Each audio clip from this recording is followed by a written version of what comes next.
Estes homens e mulheres são muçulmanos bósnios de Srebrenica. No dia 11 de cada mês vêm aqui para rezar e relembrar aqueles que morreram naquela que é considerada a pior atrocidade na Europa desde a Segunda Guerra Mundial. Hoje é 11 de fevereiro. Há quase 15 anos, mais precisamente no dia 11 de julho de 95, mais de 8.000 homens e rapazes muçulmanos foram assassinados.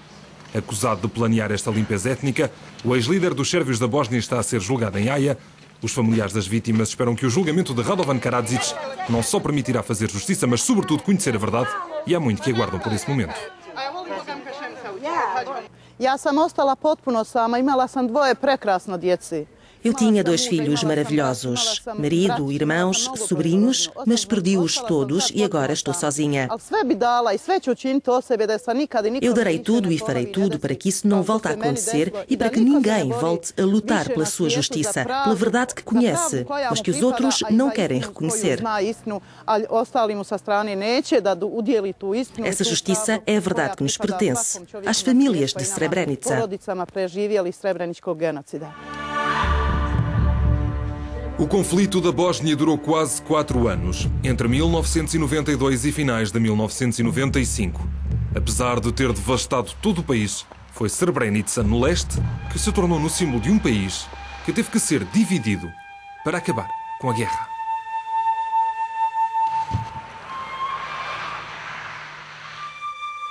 Hoje a Bósnia tem 2 entidades, a Federação Croato-Muçulmana e a República Sérbska, ou República Sérvia, onde se encontra Srebrenica. Junto ao memorial e ao cemitério de Srebrenica está uma antiga fábrica que em 1995 era o quartel-general das tropas da ONU e devia servir de abrigo seguro para os bósnios muçulmanos, mas no dia 11 de julho as forças sérvias da Bósnia irromperam no local com o consentimento dos capacetes azuis e levaram consigo os homens e os rapazes para uma morte certa. Cada Otites tem esperança que o julgamento de Karadzic responda a algumas questões sobre o papel da ONU e traga outros suspeitos de crimes de guerra perante a justiça. Otites perdeu o marido e um filho cujos restos mortais ainda não foram encontrados.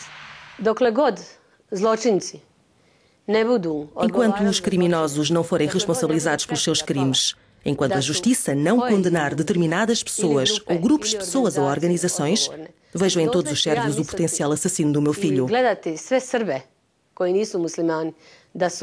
Eu preciso saber quem é o assassino para o distinguir das pessoas normais que quero voltar a respeitar como fazia antes da guerra.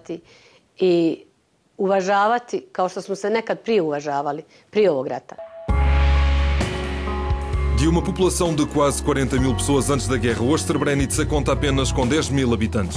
2/3 são sérvios bósnios. Antes da guerra havia 26.000 bósnios muçulmanos. Hoje este número é de apenas 4.000. Nos termos do Acordo de Paz de Dayton, os bósnios começaram a regressar à cidade em 2001, mas hoje o grande problema é uma taxa de desemprego de 40% nesta antiga cidade mineira, o que não ajuda a sarar as feridas do passado.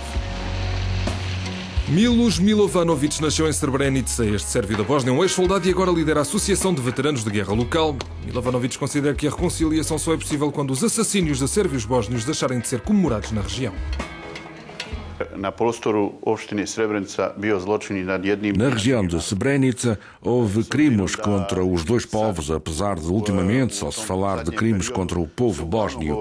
Os crimes contra o povo sérvio nunca são mencionados e esta é uma das razões pelas quais não temos o direito de colocar as vítimas dos 2 povos no mesmo contexto.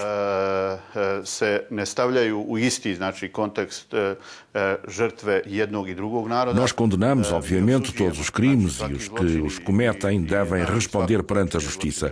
Somos contra a culpa coletiva de um povo. Ali smo protiv toga da narodi, odnosno da kolektivna krivica bude i na jednim i na drugim narodima. Culpa coletiva ou não, há uma certa negação de que o massacre de Srebrenica teve impacto no mapa da região. Em janeiro de 2009, o Parlamento Europeu aprovou uma resolução proclamando o 11 de julho um dia de comemoração do genocídio de Srebrenica. Mas o Parlamento bósnio tem ainda de aprovar esta resolução. Os deputados sérvios bósnios argumentam que tal resolução ignora o facto de que eles também foram vítimas. Emir Suljagic é jornalista e escritor. O seu livro Postcards from the Grave conta como sobreviveu ao massacre de Srebrenica.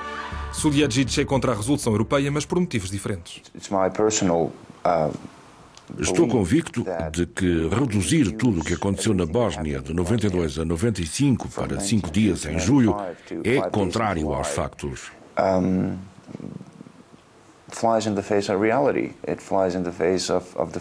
E essa página obscura na história deste país, e eu sou um sobrevivente, esconde uma realidade de limpeza étnica, de genocídio, do que realmente aconteceu na Bósnia. Estima-se que a guerra interétnica bósnia fez mais de 100 mil mortes e milhares de deslocados. Este ano celebra-se o 15º aniversário dos Acordos de Paz de Dayton, que pôs fim ao conflito através da divisão étnica da Bósnia. É uma divisão que, embora concebida para ser temporária, recentemente esteve na origem de tensões entre as diferentes fações políticas. O sérvio bósnio Slavko Jovicic passou a maior parte do conflito da Bósnia no que o próprio chama de um campo de concentração. Deputado no Parlamento da Bósnia-Herzegovina, Jovicic defende que a resolução sobre o genocídio de Srebrenica vai criar mais tensões. É verdade que Srebrenica é um acontecimento trágico, mas repito que esta resolução deu origem a novos conflitos. Isto porque os sérvios da República Srpska nunca aceitarão esta resolução porque não lhes dá a possibilidade de recordar as vítimas do seu próprio povo. O caminho do pós-guerra em Srebrenica é sinuoso. A falta de vontade política para realizar reformas constitucionais previstas no Acordo de Paz de Dayton tem constituído um importante entrave à recuperação do país. E para piorar a situação, no dia 10 de fevereiro, o Parlamento da República Srpska aprovou uma lei que permitirá à entidade bósnia realizar referendos, mesmo o de uma eventual proclamação de independência. A lei é vista como um revés não só para as vítimas da guerra, mas também para a comunidade internacional. Se olharmos para as manifestações do que se poderia chamar de nacionalismo, vemos que na sua maioria trata-se de uma maneira para os partidos no governo escaparem às suas responsabilidades. Brincar aos referendos neste país é uma declaração de guerra. E quem poderá ser tão irresponsável ao ponto de não fazer nada enquanto isto acontece? Eu não sei, mas nesta altura a comunidade internacional devia chegar e dizer: não, isso não vai acontecer outra vez. Temos investido muito dinheiro, muito tempo e muitos esforços neste país. Não vamos ficar parados enquanto vocês manipulam os medos mais profundos das pessoas que vivem neste país. Enquanto este país dos Balcãs se esforça para fazer as pazes com o seu passado, o julgamento de Karadzic é visto como uma maneira de fazer justiça e de relembrar que a política segundo linhas étnicas sempre dividiu a Europa.